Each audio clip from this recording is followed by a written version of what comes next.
Sasa ukirudi kwenye historia utakutana na mzee wetu Julius Kambarage Nyerere na mzee Abeid Amani Karume. Ikumbuke kwamba Afrika, Ethiopia ni nchi pekee ambayo ilikuwa haijatawaliwa na wakoloni.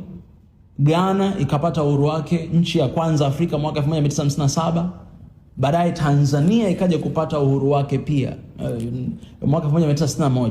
Tanzania ilikuwa ni nchi za kwanza za kupata uhuru. Baada ya hapo Haile Selassie alikuwa ni king kipindi wa Ethiopia, Kwame Nkrumah wa Ghana, Julius Kambarage Nyerere na president wengine wa nchi mbalimbali wakaungana Ethiopia, wakaanzisha organization inaitwa OAU, Umoja wa Afrika. Sasa wazo la Nyerere lilikuwa ni kwamba, jamani, kabla hatujaanza kupigania uhuru, kwa nini tusiungane kwanza sisi wote kama wa Afrika alafu tupiganie uhuru wa Afrika?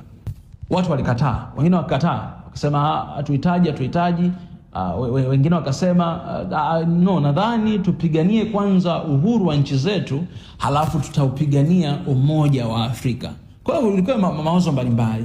Nyerere, nakumbuka wakati ule unaposoma historia, akajaribu kwenda Kenya, akajaribu kwenda Uganda kuzungumza na viongozi wakati ule kama, jamani, kwa nini tusiungane pamoja tukapigania nchi zetu?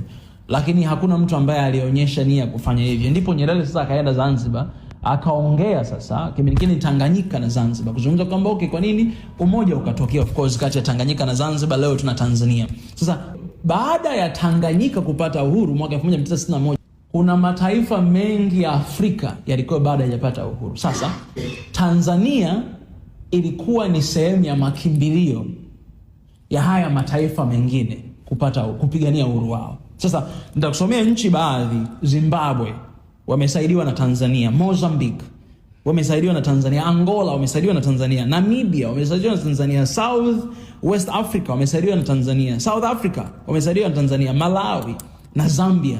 Hizi nchi zote zimesaidiwa na Tanzania. Na baadhi ya viongozi kama Nelson Mandela, kiongozi mmoja shupavu wa South Africa aliyekaa gerezani zaidi ya miaka 27. Mimi nimekaa mwezi mmoja tu. Miaka 27 gerezani. Oh, that's no joke.